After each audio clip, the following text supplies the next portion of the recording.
Great morning this Saturday morning here. My name is Jeff Benjamin. I'm with the Running Network, RunBlogRun.com. And standing with us today, a not so unfamiliar face at the Middletown 10K. And in 1991, Runner's World selected this gentleman here, Rod Dixon, as the most versatile distance runner in the history of running.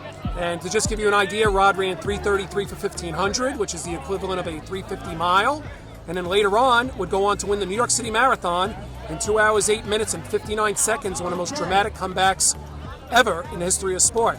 So Rod, what brings you down here today? Well, I'm coming back to my old stomping ground, but what is fabulous is that we've got the kids marathon program starting, and you'll see very soon where the kids who have done 25.2 miles in training are now coming to run their final mile today to get their 26.2.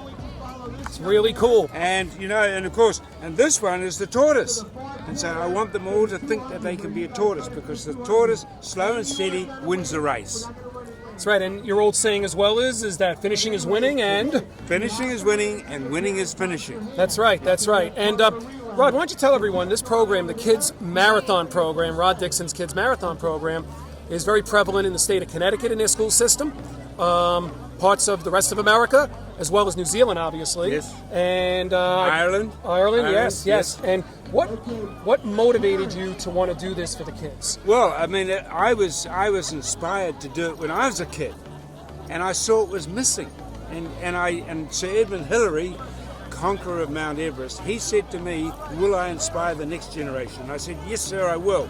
And it was to be at elementary schools, get the kids moving, eating healthy, being active.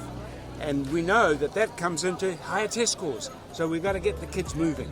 That's great, that's great. And besides with Rod's connection with young people, anybody I think in the running world who is, mid-50s or older, without a doubt, remember your competition is against runners like Steve Prefontaine, Sebastian Coe, and even your great pal John Walker. Yes. And Frank Shorter. That's right, and Frank Shorter. Yeah. That's right. Yeah. So, just really, really great to have Rod down here. I'll tell you what, for some of the older runners, what kind of advice can you give to these older runners who are still out there trying to, run as best as they can? Just be the tortoise. Come on, slow and steady. We don't need to be setting new records for ourselves. The record will be longevity, health and wellness, and exercise, and to inspire the next generation to do the same.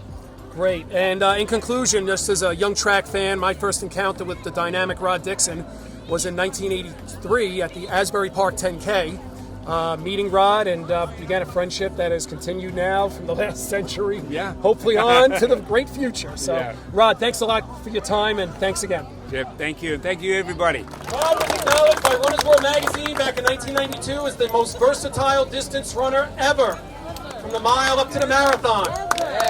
Our great friend from New Zealand is no stranger here. He was here in 1982 and ran the Middletown 10K.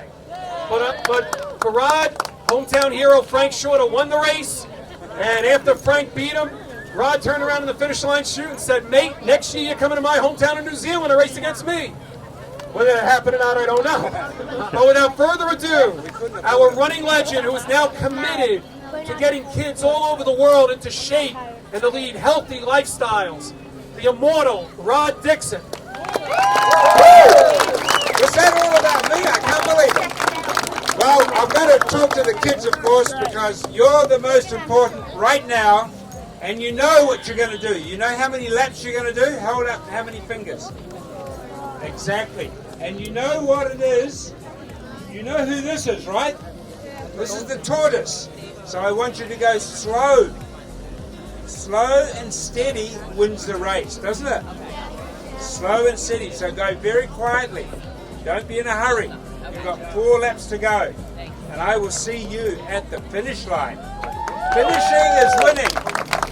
Finishing is winning. Winning is finishing.